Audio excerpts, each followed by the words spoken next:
Olá pessoal, bom dia, boa tarde, boa noite. Estamos de volta para mais uma aula nessa semana.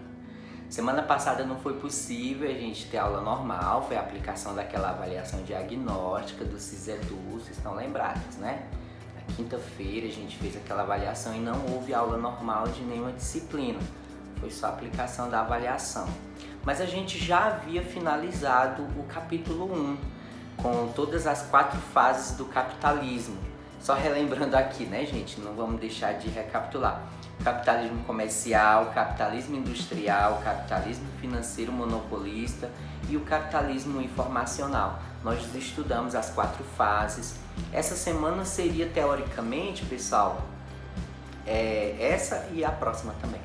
Seria de aplicação de avaliação parcial, já que a gente finalizou o primeiro capítulo.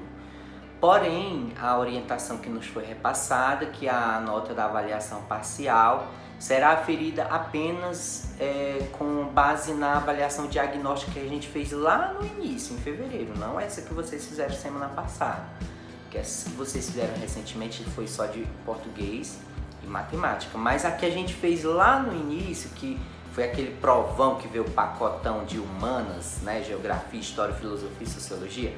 Então, nós vamos pegar aquela prova junto com todas as atividades que vocês vêm fazendo durante todo esse período. E aí a gente junta o pacote e atribui uma nota para vocês. Então nós não vamos ter prova separada desse conteúdo e tal. Vamos ter a global, tá bom? Lá no mês seguinte, em abril, a gente vai ter a avaliação global que a gente chama, que aí junta todo o conteúdo, tá bom? Mas antes da gente passar para o próximo conteúdo, o capítulo 2, que é a globalização, eu gostaria de tratar de um conteúdo que vocês apresentaram dificuldade nessa avaliação diagnóstica, lá de fevereiro. A ideia dessa avaliação diagnóstica é exatamente isso, eu havia explicado isso para vocês, que era identificar as dificuldades de vocês em relação a alguns conteúdos que vocês deveriam ter aprendido no segundo ano, mas que por uma questão ou outra não foi possível, vocês ainda não estão dominando esses conhecimentos, né? Esses conhecimentos básicos, vamos dizer assim. E aí um deles que foi identificado, pessoal, foi pirâmide etária. Isso que é um assunto do estudo de população, e pirâmide etária é assunto de segundo ano. Então, como vocês erraram bastante nessa questão, demonstrando que vocês não estão dominando bem, então nós vamos voltar para esse assunto do segundo ano, para todo mundo, né? Não só para quem acertou, quem errou, não, é para a sala inteira, tá bom? Para a gente dar uma revisada, uma reforçada nesse assunto. E no finalzinho nós temos questões, novamente, né? As questões de hoje também estão valendo notas dentro desse pacote que entra lá para avaliação parcial. Então, a partir daqui para frente, até a avaliação global, todas as nossas atividades estarão agora valendo nota, né? Junto com o pacotão do que vocês já fizeram até aqui. Tá bom? Então vamos para a aula de hoje. Então, para a aula de hoje, o nosso objetivo é conhecer do que se trata a pirâmide etária no estudo de população, conteúdo pirâmide etária, e no final aquelas 2 questões básicas que no caso agora vale nota, tá bom? Fique ligadinho. O que é pirâmide etária? São gráficos que apresentam a quantidade da população de determinado país em relação às faixas etárias da mesma, separadas por gênero. Você pega todo o pacote de população de determinado lugar, no caso pode ser país, estado, cidade. Você pega toda a população daquela área que você vai estudar e você divide ela num gráfico, organiza isso num gráfico, que daqui a pouco a gente vai ver nas próximas telas, por idade, conforme está apresentado aí na sequência. Ó. Na base, você faz, por isso que chama pirâmide etária, idade, né? Pirâmide mesmo. Então, o formato dela tradicional é de pirâmide. Claro, com o tempo essa pirâmide ela vai deformando e ela vai criando outros modelos e tal, que perde até a característica de fato de pirâmide, mas continua o nome, pirâmide etária. Na base você tem os jovens, crianças, adolescentes, jovens, no caso de 0 a 19 anos. No meio da pirâmide você tem a população adulta, representada entre os de 20 a 59 anos. E no topo da pirâmide, que geralmente é menos, né, são menos pessoas que, em geral, estão nessa faixa, são os idosos, que são acima de 60 anos, tá errado aí, aos, no topo, tá bom? Então você vai dividindo, a base geralmente é mais alargada, tem sempre mais crianças e jovens, dependendo do país, né? Nós vamos daqui a pouco ver que isso não é a regra para todos. Mas no geral acontece assim, na base tem mais crianças e jovens até 19 anos, no meio vai diminuindo, por isso que vai formando a pirâmide, entre 20 e 59, e diminui mais ainda no topo, que são os idosos. Isso no geral, a gente vai ver vários exemplos aqui na sequência. Nós temos aqui o exemplo de uma pirâmide jovem, porque dependendo do formato que seja, que se forme quando você colocar toda a população dentro desse estudo, sendo que na direita da tela de vocês têm a representação feminina, representada aí com a cor rosa, para ninguém confundir.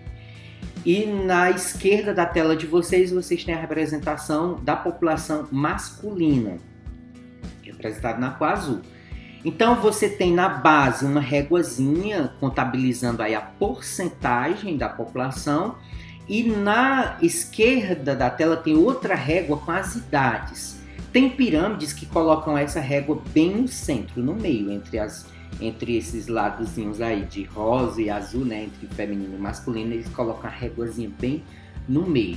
Nesse caso aí, essa pirâmide ela colocou ao lado, aí na esquerda, tá bom? E aí você tem mais ou menos as porcentagenzinhas ao lado de cada uma dessas, parece os degrauzinhos, né, que é a porcentagem da população, tanto de feminino, o masculino E é isso, eu acho que vocês entenderam de início, isso aí é uma pirâmide realmente, né, no caso aí do continente africano, e que é um continente jovem, né, onde o índice de natalidade é alto, é elevado, as mulheres têm muitos filhos, porém não tem uma expectativa de vida tão grande, dadas as qualidades de vida, a qualidade de vida nas cidades, a questão do acesso à educação, o acesso a sistemas de saúde e N fatores. E alguns deles a gente vai ver aqui, inclusive, na sequência dessa aula. Bom, nós temos aqui agora um caso do Brasil. Como é que se encontra hoje?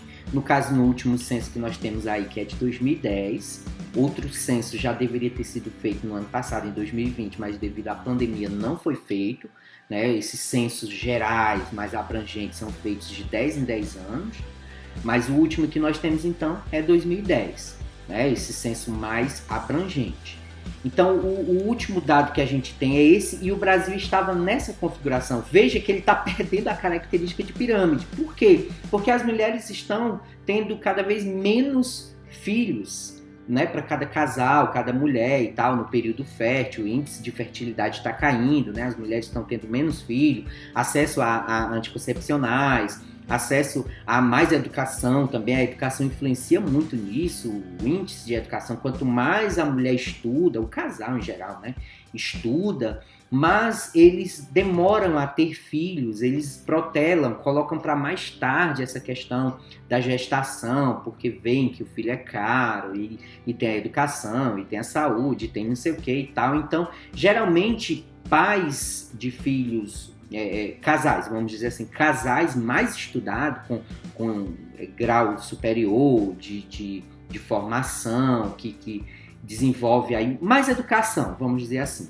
Resumindo, geralmente tem filhos cada vez mais tarde, né? Planeja, faz aquele plano, toda aquela coisa toda. E no Brasil isso está se refletindo, está diminuindo a base, vocês veem aí, perdendo a característica de pirâmide, o meio está alargando essa população, ela vai vivendo mais, o topo também está ganhando corpo, apesar de não na mesma proporção do meio e da base, mas está havendo uma elevação da expectativa de vida do brasileiro.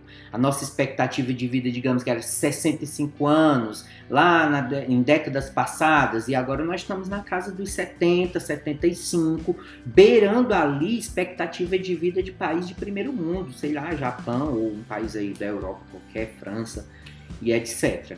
Então você vê aí como é que está a representação da nossa pirâmide etária hoje no Brasil. A gente está num sistema de janela demográfica. Que conceito é esse, professor? Janela demográfica.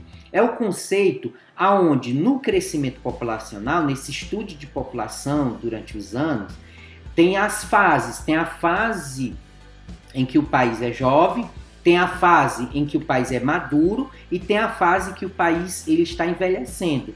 Nessa fase do meio, que é chamada de país maduro, onde a maioria da população está na faixa do meio, como é o caso que está apresentado aí, nós temos uma janela demográfica. O que isso significa para um país? Significa que ele está numa oportunidade muito grande de investir nesse país, porque ele está tendo menos gasto com a população de baixo, os jovens demandam muito investimento. Escola, educação, livros, merenda, professor, pagar professor, construir escolas e tal. Então, quando você diminui essa população, então diminui também relativamente os investimentos para essa população. Se você é um país muito jovem, você precisa investir muito nessa área. Não estou dizendo que não tenha que investir, diminui. O meio demanda menos investimento nessas áreas, porque é população economicamente ativa, é a PEA. No caso, essa população já dá retorno para o país, porque ela trabalha, ela dá lucros, ela paga imposto, entendeu? A criança não paga imposto, criança gasta imposto, né? Com escola, repito, com livro didático, com professor. Então, essa janela demográfica é a situação em que a população do meio ela está em destaque, ela está mais em evidência que as outras faixas. Você divide essa pirâmide em 3 faixas, né? A base, o meio e o topo. Então, quando esse meio está largado, janela demográfica. É uma coisa boa para o país. Ele tem que aproveitar para se preparar, inclusive, para quando se tornar idoso, um país envelhecido.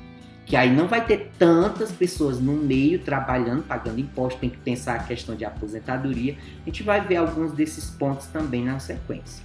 Olha aí, no caso do Japão, diferente do Brasil, ele já está nessa condição, né? Ele já está nessa condição de um país envelhecido, né? Envelhecimento populacional é o exemplo da pirâmide etária japonesa, evolução da pirâmide etária japonesa. De 1950, olha a condição aí e as porcentagens também, né? Vocês podem ver isso no meio, na base, né? No topo tá meio apagadinho, deixa eu olhar aqui no meu celular, gente. Se eu consigo ver melhor. Deixa eu ver. Pronto, aqui eu posso dar um zoom. Eu não sei se vocês estão vendo, porque a corzinha que foi colocada aí foi um azul muito cor do céu, bem apagadinho, mas eu vou dizer para vocês. Então, em 1950, gente, nós tínhamos quase 5% da população apenas nessa região aqui do topo, com a população que há mais de 60 anos, que está nesse azulzinho claro. Esse tom violeta do meio tinha quase 60% da população aí no meio e 35% na base. Então, aqui nós já tínhamos um pouco de janela demográfica, que a maioria não era na base ainda. Talvez se voltasse mais no tempo era que a gente chegasse aonde a maioria estivesse na base. Em 2004, a base foi para quase 14%, quer dizer, diminuiu bastante. O meio, o número de população no meio, nessa janela demográfica, foi para 66% e o topo foi para quase 20%, 19,5%. E aí nós vamos para perspectivas, né, para 2050. Se seguir no mesmo ritmo, o que vai acontecer? A base vai para 10,8%, o meio 53%, vai diminuir um pouquinho essa janela, o que é bom para o país, quer dizer, vai diminuir. Essa diminuição já não é tão bom, entendeu? É bom quando você tem a maioria no meio, de fato. o máximo possível que você tiver no meio. Claro que em 2050 ainda vai ser a maioria, mas você vê, vai aumentar os gastos com a populaçãozinha lá do topo, os idosos acima de 60 anos, 35,7%. Então, diminui o do meio, essa janela, aumenta os gastos com o topo, então você tem que aproveitar sempre quando surge essa janela demográfica, porque vai vir, é como se fosse uma balança, se aumenta de um lado, quer dizer, diminui essa população que paga impostos e aumenta a outra que gasta. Os dois extremos, tanto a base quanto o topo, são gastos, né? Geralmente tem pouco retorno dessa faixa de população, gente. O que tem realmente, né, a melhor situação mesmo é essa faixa do meio, gente. Seguindo aqui, pirâmide etária brasileira. Aí nós vamos para alguns dados, algumas informações em relação à nossa situação. O censo de 2010, divulgado aí pelo IBGE, indica que no máximo 40 anos a nossa pirâmide etária será semelhante à da França atualmente. Quer dizer, França é um país desenvolvido, um país que é muito parecido ali com o Japão, no sentido de envelhecimento populacional, né? Mas daqui a pouco a gente vai ver a comparação aí. O país terá a taxa de natalidade mais baixa, né? Está cada vez mais caindo, e com isso a média, média de idade maior. Há 50 anos, o país tinha o mesmo perfil etário do continente africano, que é um continente pobre, aí realmente o formato era de pirâmide mesmo, né, a base mais alargada, muitos jovens e crianças. Desde então, a população do país cresce em ritmo cada vez mais lento. Vamos lá. Pirâmide etária brasileira, de acordo com o IBGE, a expansão demográfica, a expansão demográfica média anual foi de apenas 1,17% nos últimos 10 anos, ante 1,64% na década anterior. Nos anos 60 era de 2,89%. A população do país ela deve continuar a crescer por mais 2 gerações até os anos de 2030. Quer dizer, o número de crescimento ainda positivo, ainda acima de zero, porque tem país que decresce também. Em vez de crescer, faz decrescer. Tinha 100 habitantes, claro, só um exemplo, né? Digamos que em 2020 o país X tinha 100 habitantes, quando é em 2021 as mulheres, o número de mortes supera o número de nascimentos, digamos que nasce 5 crianças e morre 10 pessoas naquele país. Então o país foi cair, porque você faz a conta, nascimentos, número de mortes, um menos o outro, dá um número negativo. E a gente vai perdendo população, tá bom? Então vamos lá, ó. O país deve começar a se preparar para as transformações que já acontecem em países como a França. Temos a oportunidade de antecipar discussões como a reforma da Previdência, já que são esses trabalhadores do meio que pagam a Previdência de quem está no topo, e esses trabalhadores do meio vão diminuir e vai aumentar esse topo, o número de pessoas há mais de 60 anos, então você tem que fazer reforma. Quer dizer, esses trabalhadores vão ter que trabalhar mais tempo, né? Já que estão vivendo mais, com mais qualidade de vida, devido às vacinas, devido à questão de acesso à saúde, à educação, N fatores. Então, que eles também trabalhem mais, já que vai ficar difícil fechar essa conta, ok? Com o número de pessoas em idade ativa menor do que o de idosos, a solvência do sistema ficará ameaçada. É a questão dessa balança aí. Porém, até atingir esse estágio, o país será beneficiado pelo chamado bônus demográfico ou janela demográfica, que eu já expliquei, caracterizado pela maior presença de adultos na sociedade. É o meiozinho lá, né? O predomínio da população produtiva vai dar condições de minimizar esse impacto do envelhecimento nas contas públicas, porque é o governo que paga a previdência, né, as aposentadorias e tal. Então, se o governo não aproveitar essa janela, esse período em que tem mais gente ali no bônus demográfico, também chamado, como foi falado aí, então, quando chegar lá, aquele topo, ele começar a crescer e não for feito nenhum investimento, um preparatório para isso, fazer um pezinho de meia, sei lá, alguma coisa nesse sentido, preparar a sociedade para isso também, estruturar a sociedade para isso, aí vai ser complicado quando isso acontecer. Quando chegar lá para se organizar, já tendo a maioria da população com maioria de 60 anos, se organizar lá vai ser mais complicado.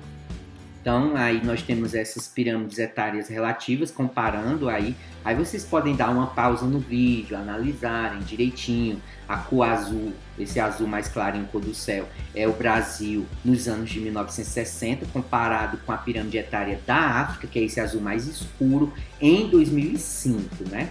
E aí, abaixo nós temos essa comparação agora do Brasil em 2050, perspectivas de como o Brasil será se continuar nesse mesmo ritmo, e a pirâmide etária da França em 2005. Aí também colocado em cores diferentes para a gente fazer essas comparações, tá bom? Pirâmide etária brasileira, a redução do número de crianças deve permitir o país melhorar acesso à qualidade da educação, sem aumentar muito os investimentos, né? Já que vai diminuir essas crianças, então, se é um número menor de crianças, eu vou poder investir numa qualidade maior de educação para esse número mais reduzido. É uma questão meio lógica. Haverá também transformações no mercado de produtos e serviços. Com mais adultos e idosos, são esperadas mudanças nos serviços de saúde, já que idosos demandam mais serviços de saúde, né, gente?